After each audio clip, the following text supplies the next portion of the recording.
السلام علیکم۔ سوچنے کی بات۔ مسجد میں جماعت کے دوران اس کا موبائل بجنے لگا۔ نماز ختم ہوئی تو امام صاحب کے ساتھ ساتھ اور نمازیوں نے بھی اسے خوب ذلیل کیا۔ وہ شرم سے پانی پانی ہوتا ہوا باہر نکل آیا اور خود سے ہم کلام ہوا کہ میں آئندہ مسجد نہیں آؤں گا۔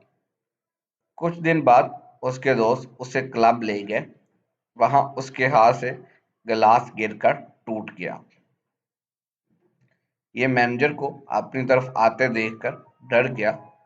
مینیجر نے آتے ہی اس سے پوچھا، سر آپ کو چوٹ تو نہیں لگی؟ یہ حیران ہوا، اسے دیکھتا رہا اور مشکل سے نہیں کا لفظ منہ سے نکلا۔ مینیجر نے ویٹر کو بولا، سر کو دوسرا گلاس دے دو۔ پھر وہ خود سے ہم کلام ہوا، اب میں روز کلب آیا کروں گا۔ کلب والے تو میری عزت کرتے ہیں۔ سوچنے کی بات، کیا ہم اپنے تلخ و ترش رویے نہیں بدل سکتے؟ کیا ہم دوسروں کو اچھائی کی طرف راغب کرنے والے لہجے نہیں اپنا سکتے؟ کیا ہم دوسروں کو اچھے الفاظ سے مخاطب نہیں کر سکتے؟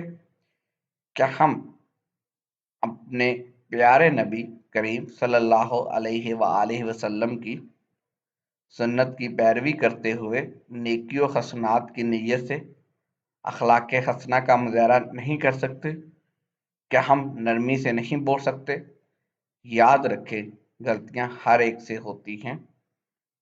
جب کوئی غلطی کر جائے تو نرمی سے اس کی اصلاح کرے، اس کو ذلیل نہ کرے۔ اللہ حافظ۔